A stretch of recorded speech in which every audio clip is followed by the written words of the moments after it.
Voilà, les femmes, quand ça vient, elles ont des douleurs au bas-ventre, au milieu et derrière le dos. Vraiment, c'est très difficile pour elles. C'est compliqué, tu ne peux rien faire, ça te paralyse. Les menstruations douloureuses empêchent souvent certaines salariées d'assurer le travail pour lequel elles sont payées. Selon une étude menée par l'université anglaise de Birmingham, une femme sur 5 en souffrirait dans le monde.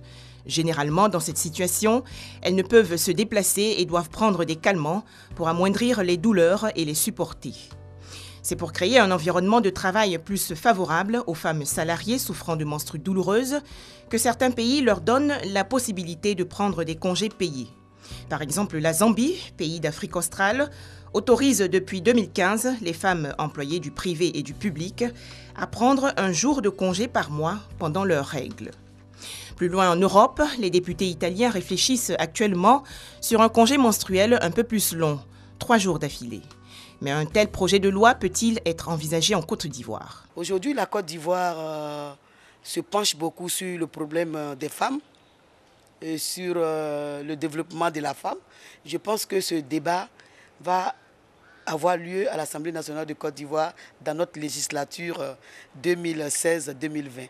S'il n'y a pas de projet de loi venant du gouvernement, si les députés sont suffisamment imprégnés de la problématique, nous-mêmes, on peut faire une proposition de loi venant de l'Assemblée nationale. Et si cette proposition de loi est adoptée, la force de loi s'imposera à tout le monde. Si une telle décision est prise dans le pays, alors quel type de femmes salariées prendrait-elle en compte? Et quelle incidence sur le salaire? Je souhaite que cette loi soit appliquée à toutes les femmes. D'emblée, je ne peux pas dire tel nombre de jours on va proposer. Tout dépendra de l'avis des médecins parce que c'est une question aussi médicale. Déduire ce congé menstruel de leur paye ne me paraît pas une bonne chose. Parce que c'est parce qu'il y a une maladie que ce congé est accordé. De l'avis des personnes interrogées dans la rue, un projet de congé menstruel en Côte d'Ivoire serait le bienvenu. Pour des femmes qui ont ces problèmes-là, vraiment, ça serait une très bonne chose qu'elles puissent se reposer aussi. Elles souffrent. Ce serait vraiment bien de pouvoir faire ce geste-là, leur donner au moins 3 jours pour pouvoir se reposer, afin qu'elles puissent se retrouver. Parce que nous savons que lorsque nous souffrons, c'est vraiment difficile de travailler. Il y a des cas de douleurs qui sont vraiment terribles. Donc s'il y a une loi qui est votée pour ça, ce ne serait pas mauvais. Les employeurs, en revanche, font état d'un probable effet négatif sur la productivité et l'organisation du temps de travail. De façon générale, être employeur et appliquer cette loi serait très, très difficile. En Côte d'Ivoire, déjà, nous ne travaillons pas assez. Bon, on fait mains et pieds pour travailler peut-être 8 heures par jour.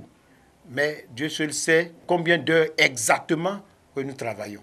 Dans une école de 6 classes, où il y a pratiquement 7 enseignants, dont 5 enseignantes, si ces 5 enseignantes bénéficient de 3 jours de repos médical, de repos de santé par mois, vous voyez le nombre d'heures que ça fait perdre aux enfants, surtout s'ils sont en classe d'examen.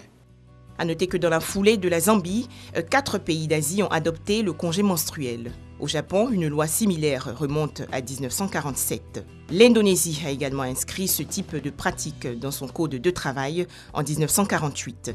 Enfin, en 2001, c'est au tour de la Corée du Sud, puis en 2013, Taïwan.